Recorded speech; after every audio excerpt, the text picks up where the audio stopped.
Siapa nak? Are you ready? Kicau, kicau, kicau mania. Kicau, kicau, kicau mania. Kicau, kicau. Misi boleh kenalan nggak Kak? Boleh. Boleh perkenalan atas nama atau dari mana? Ya, terima kasih ya Kak. Perkenalkan, nama saya Nilna Putri Nabila dari Prodi Pendidikan Bahasa Mandarin, Fakultas Bahasa dan Seni, Universitas Negeri Surabaya. Jadi di sini itu udah semester berapa? Saya masih semester 2 Kak. Boleh nggak tanya-tanya tentang trauma atau kayak sakit hati atau apa gitu? Boleh nggak Kak? Boleh. Ini jadi saya cerita ya. Ya boleh.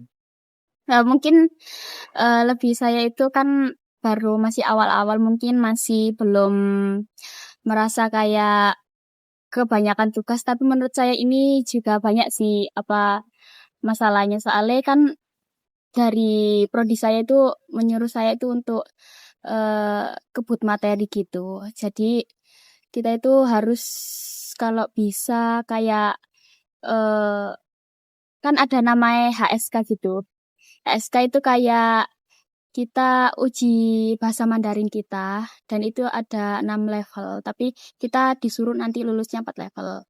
Dan saya baru lulus 2, dan kalau mau lanjut 3 itu harus diselesain semester depan atau semester ini, tapi kayak semester depan. Terus kalau bisa sebelum magang atau pas magang, pokok sebelum lulus harus udah lulus semester 4 buat lulus UNESA gitu.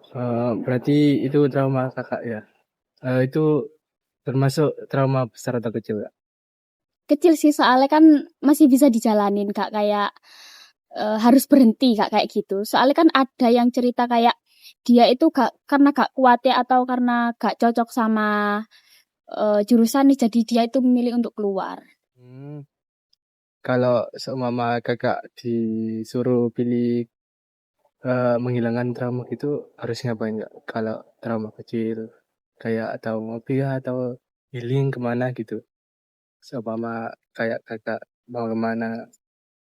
Saya kan karena gak suka keluar, jadi saya milihnya mungkin lebih scroll gitu ya, scroll IG. Dibandingkan TikTok saya gak suka, saya sukanya IG. Tapi kadang kalau enggak saya nonton kayak sesuai anu saya kan ya Mandarin, jadi saya nonton Drajin. Rajin. Gitu sih. Itu lihat di mana kak? Drajinnya. Saya kan Drajin kan banyak yang kayak kayak short-short gitu. Ada yang kayak gitu, ada yang kayak langsung film-film gitu. Kayak lihat Episode-episode. gitu. Iya, ada. Cuman kalau lebih kayak aplikasinya langsung tuh mungkin bisa langganan Ikiyi, tapi ada sih yang kayak Youku itu bisa. Terus kalau yang sudah saya tonton sih cuman kayak drama yang paling bagus itu kolosal gitu loh, kayak kerajaan. Dibandingkan drama kayak modern-modern itu lebih membosankan sih menurut saya. Kayak percintaan gitu. Semuanya emang kebanyakan percintaan, cuman percintaan mereka itu kayak ngebosinin gitu loh. Lebih enak kayak kerajaan gitu. Kayak ada trauma lain nggak kak? Kayak misal kayak bukan dari tugas atau apa gitu, dari luar atau temen gitu. Ada sih yang buat saya tuh kayak, kan tau lah ya kalau orang-orang kan mesti kan kayak jatuh cinta atau kayak gimana. Dan saya tuh kayak pernah ngerasain kayak gituan, soalnya udah bertahun-tahun sih, cuman bener-bener kayak ya wes lah, kalau bukan jalane, kalau bukan jodohnya ya udah, kayak gak cocok gitu loh.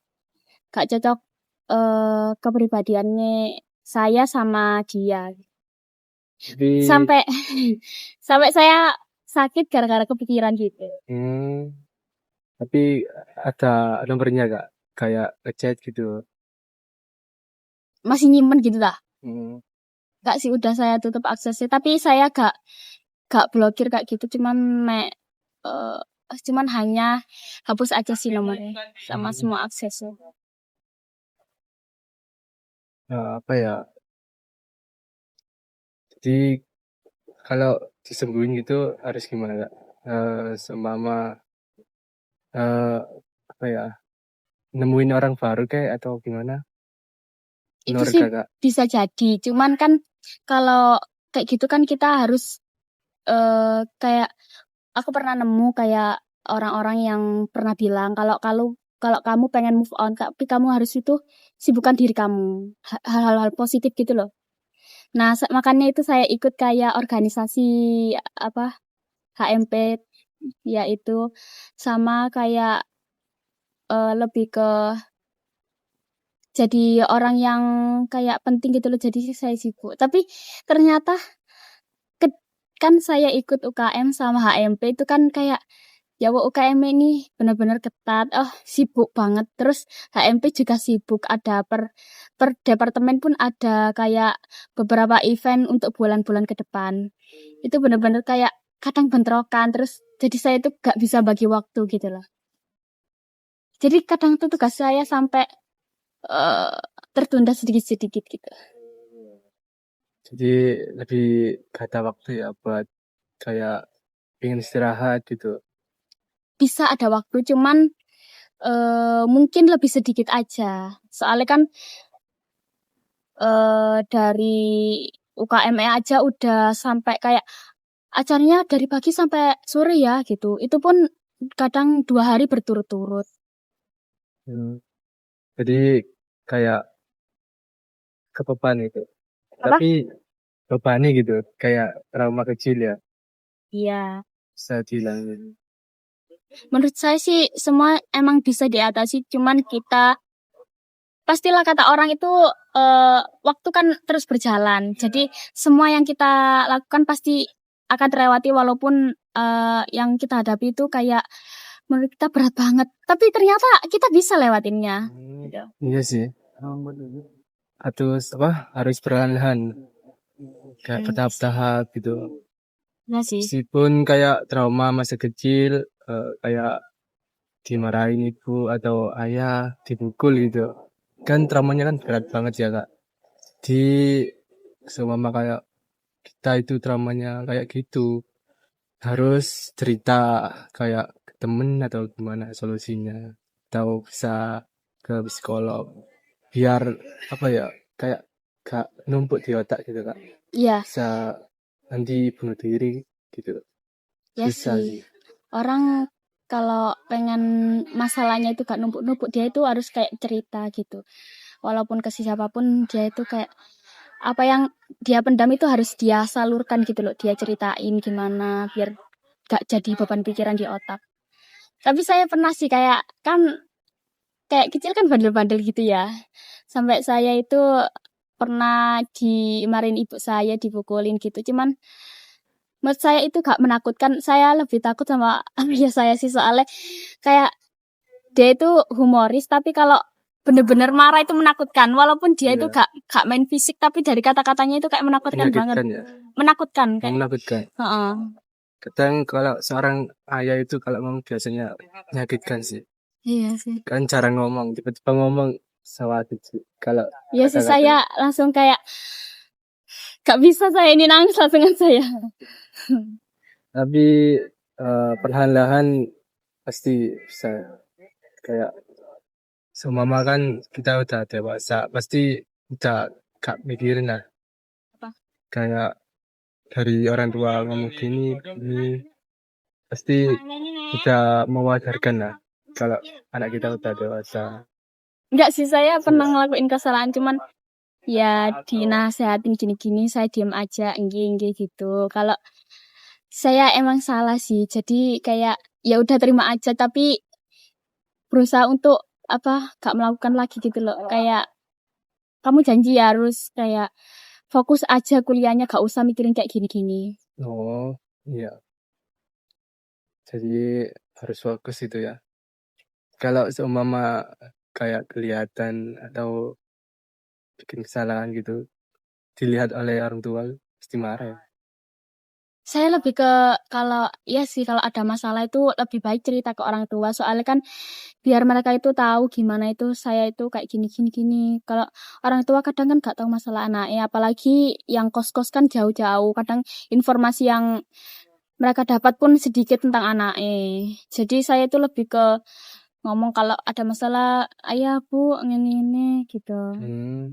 Iya harus cerita sih Mm-mm. biar fresh meskipun laki-laki juga harus cerita sebenarnya. Kalau Soalnya sampean, kalau saya jarang cerita, tapi dikit-dikit lah biar gak stres-stres banget kayak kerjaan atau tugas di kuliah gitu.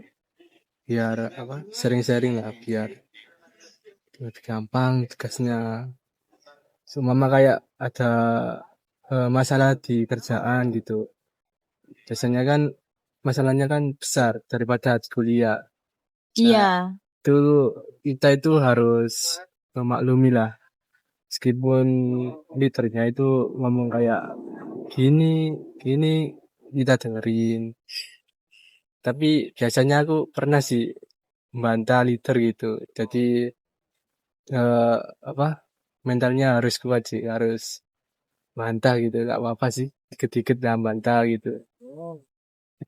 Biar nggak takut-takut banget lah sama orang. Jadi kalau meskipun ada masalah kerja atau kuliah ya cerita dikit-dikit lah, nggak apa-apa. Meskipun eh, ke teman sekelas atau teman main tuh nggak apa-apa. Daripada dipendam kayak kejadian di Cangar atau kemarin di Surabaya, Iya, ada wong lompat. bunuh diri Iya, terus. itu Udah. kurang tahu laki-laki atau perempuan ya, kurang tahu saya. Kalau dari informasi yang saya lihat di berita, kebanyakan juga laki-laki sih. Iya, Soalnya dia kan menanggung beban atas rumah tangga itu iya, maneh. Jadi iya, itu dia itu kayak gak punya solusi, makanya dia itu lebih memilih untuk iya. Nggak kuat tanggung jawabnya. Soalnya kan harus cari nafkah, terus membimbing anak, di lebih susah lah laki-laki daripada perempuan. Tapi sama aja sih, laki-laki sama perempuan. ada kasus baru ya laki-laki apa Eh, yang gerbang gitu ya. ya ke ruang. Mending Iya, laki-laki ditaruh di depan sama belakang. iya, gitu. Terus banyak banyak yang buat konten itu sampai menterinya klarifikasi. Iya, gak terima. Tapi ya wajar lah namanya juga manusia. Enggak gini loh. Dari yang saya lihat dari FYP itu kecil dimarahin orang tua, Set. udah dewasa kerja dimarahin bos. Udah berkeluarga dimarahin istri. Sekarang suruh suruh memaklumi perempuan di tengah, laki-laki dikorbankan. Di Merasa akhirat, tersakiti banget. di akhirat dimarahin malaikat. Iya, tanggung jawabnya besar sih soalnya kan Iya. dia bertanggung jawab atas istrinya juga. Jadi kayak sikap istrinya kayak kayak live TikTok atau joget-joget gitu kan pasti imbasnya ke suami. Soalnya kan kayak gitu kan dia kan mengumbar kayak auratnya dia itu loh, walaupun dia itu kayak berpakaian bernutup, kalau dari kelakuannya gak bagus itu bakal dinilai buruk sama seorang, apalagi orang yang melihatnya. Kayak lawan jenis kan banyak kan yang scroll kayak gitu, kayaknya kita sama jenis aja. Iya, soalnya kan di Islam juga membahas gitu. Jadi tanggung jawab suami itu banyak ternyata. Gak cuma kerja doang, harus bimbing keluarganya gitu. Oke, itu saja ya. Makasih ya. Iya, terima kasih Kak.